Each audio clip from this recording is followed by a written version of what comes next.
ঢাকা ১৯ আসনের সংসদ সদস্য ডক্টর দেওয়ান মোহাম্মদ সালাউদ্দিন বাবু বলেছেন, আওয়ামী লীগের কার্যক্রম নিষিদ্ধ রাখার সিদ্ধান্ত সরকার ভেবেচিন্তে নিয়েছে এবং সংসদে আইন পাশ হওয়ায় জনগণের প্রত্যাশা পূরণ হয়েছে। বৃহস্পতিবার সকালে সাভার উপজেলা পরিষদের অডিটোরিয়ামে অনুষ্ঠিত ৪৪তম শীতকালীন ক্রীড়া প্রতিযোগিতা ও জাতীয় শিক্ষা সপ্তাহ ২০২৬-এর পুরস্কার ও সনদ বিতরণ অনুষ্ঠানে প্রধান অতিথির বক্তব্যে তিনি এ মন্তব্য করেছেন। ডক্টর সালাউদ্দিন আরো বলেন, জুলাই আন্দোলনের মামলাগুলোতে অনেক নিরীহ মানুষ আসামি হয়েছেন। সরকার বিষয়টি গুরুত্ব সহকারে বিবেচনা করছে। তবে অপরাধ করলে কেউ পার পাবে না। যারা দেশে আতঙ্ক সৃষ্টি করছেন বা হত্যার সঙ্গে যুক্ত তাদের বিরুদ্ধে বিচার কার্যক্রম চলছে। তিনি জানান, সাভার দায়ের হওয়া মামলাগুলো পুলিশ যাচাই বাছাই করছে। প্রকৃত দোষীদের অবশ্যই আইনের আওতায় আনা হবে আর নির্দোষীরা তদন্তের মাধ্যমে অব্যাহতি পাবেন।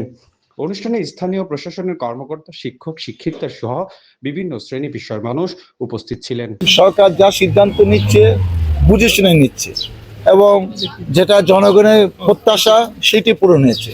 আর যেগুলো মামলা আছে এগুলো তো চলমান, এটা নিয়ে তো দেখেন এই মামলায় অনেকে নিরীহ লোকের মধ্যে মামলায় আসামি হয়েছে। তো সেইটার ব্যাপারে সরকার ধীরে স্থিরে করতেছে, কিন্তু কেউ বাদ পড়বে কেউ মাপ পাবে এরকম কোনো সম্ভাবনা নেই, কারণ ট্রাইব্যুনালে কিন্তু বিচার চলছে এবং আমরা দেখছি যারা সত্যিকারের দোষী ছিল, যাদের আতঙ্কে সারা দেশ আতঙ্কিত ছিল, তাদের কিন্তু একটার পর একটা বিচার হচ্ছে। আজকেও কোনো একটা মামলা রায় হচ্ছে।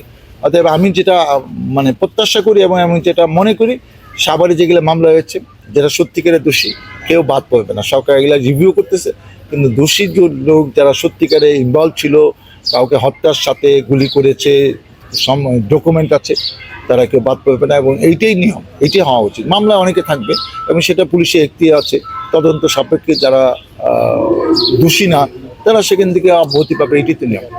দৈনিক আজকের বাংলা .net